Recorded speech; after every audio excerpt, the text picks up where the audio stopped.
Assalamualaikum warahmatullahi wabarakatuh. Kami dari mahasiswa Magister Farmasi Klinis UGM ingin mempresentasikan mengenai hubungan struktur dan aktivitas obat amlodipin pada gangguan kardiovaskular.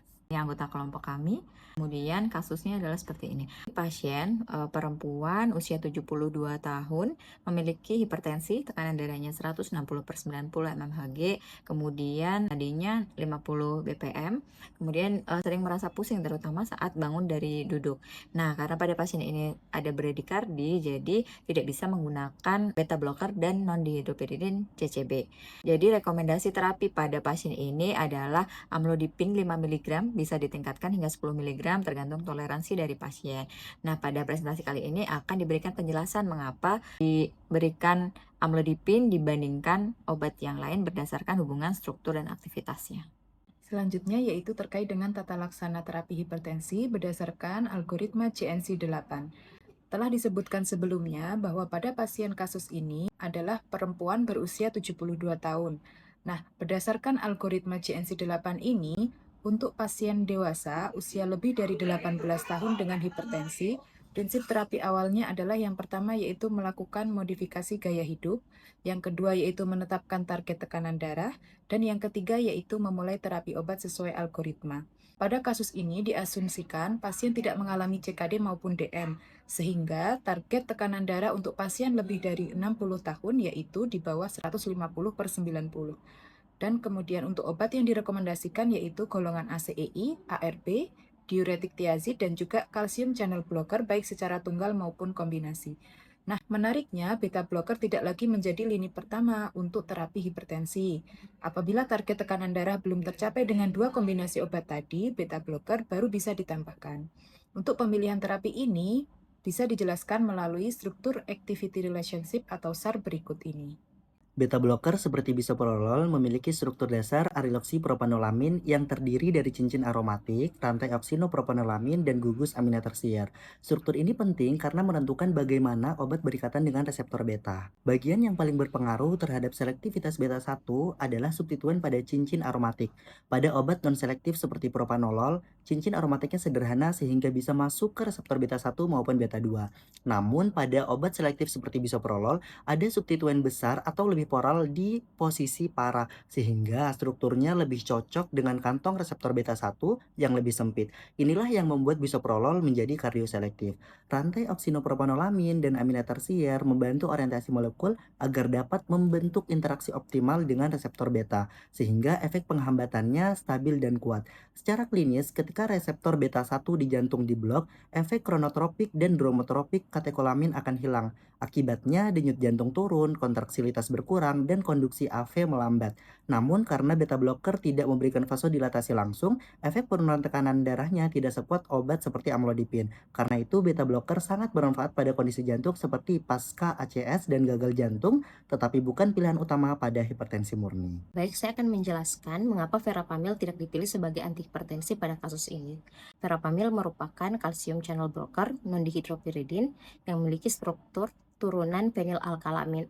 Verapamil berinteraksi dengan binding site di mana verapamil bisa langsung menempel pada lokasi utama kanal kalsium. Verapamil juga berinteraksi dengan allosteric site yang artinya selain lokasi utama ada lokasi lain pada kanal yang juga dipengaruhi oleh verapamil sendiri. Akibat dari interaksi tersebut, muncul efek yang bermakna pada kontraktilitas denyut jantung dan menyebabkan frekuensi denyut jantung menjadi menurun. Secara kimia, verapamil memang dirancang untuk mempengaruhi jantung, bukan pembuluh darah. Dengan implikasi SAR, itu selektif terhadap saluran kalsium di miokard dan nodus AV yang menyebabkan efek kuat pada konduksi jantung.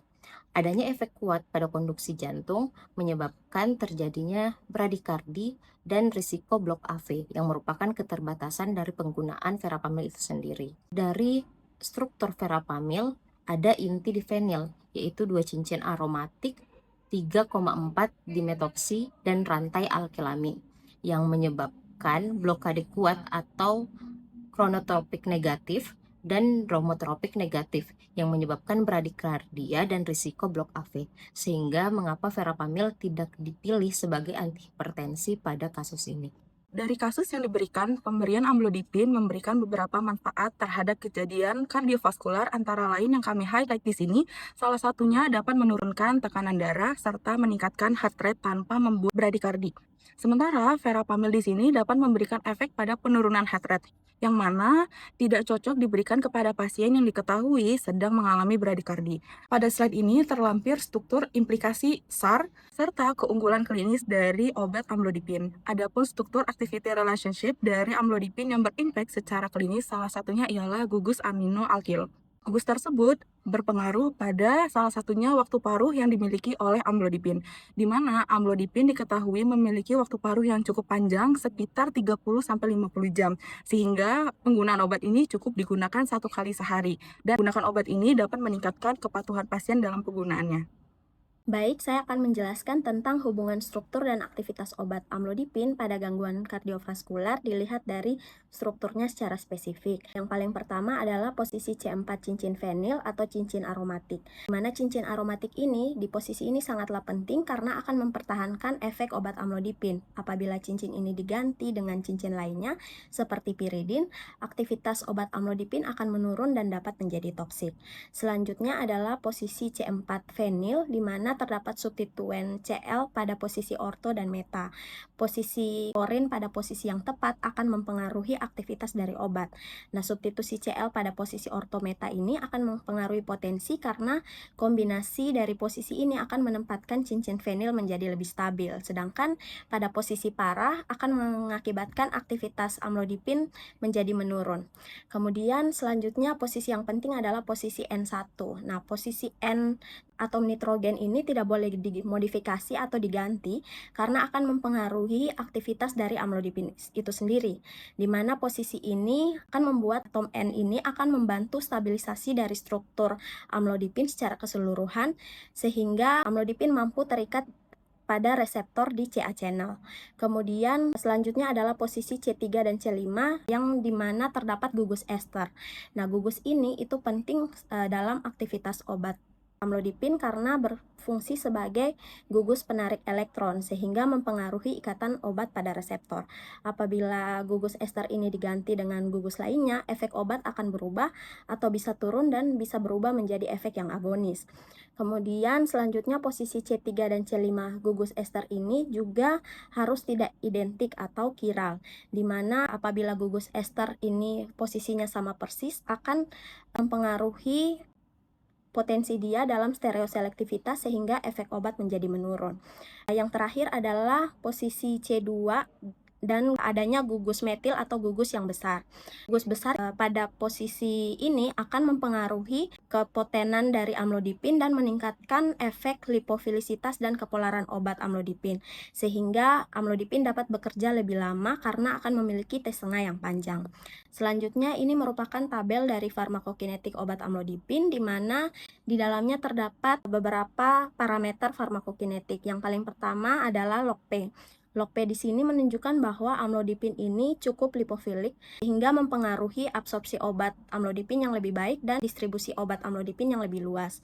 Kemudian bioavailabilitasnya obat amlodipin sendiri cukup tinggi sehingga obat oral amlodipin ini efektif di dalam tubuh. Yang paling penting di sini adalah protein binding dan T-setengah obat amlodipin yang panjang, di mana protein binding ini menunjukkan bahwa amlodipin itu dapat bertahan lama di tubuh dengan T-setengah yang panjang sehingga obat amlodipin cukup dikonsumsi 1 kali sehari. Untuk metabolisme obat amlodipin ini paling besar di hati dan eliminasinya di urin. Hingga kesimpulan dari kelompok kami, amlodipin ini lebih dipilih dalam pengobatan antihipertensi karena pada kasus ini amlodipin ini lebih selektif pada pembuluh darah dengan efek kerja obat yang lebih panjang tanpa ada gangguan pada konduksi di jantung dibandingkan dengan obat lainnya seperti verapamil dan beta blocker lainnya. Demikian presentasi kelompok kami. Jangan lupa like, Komen. dan subscribe. See you.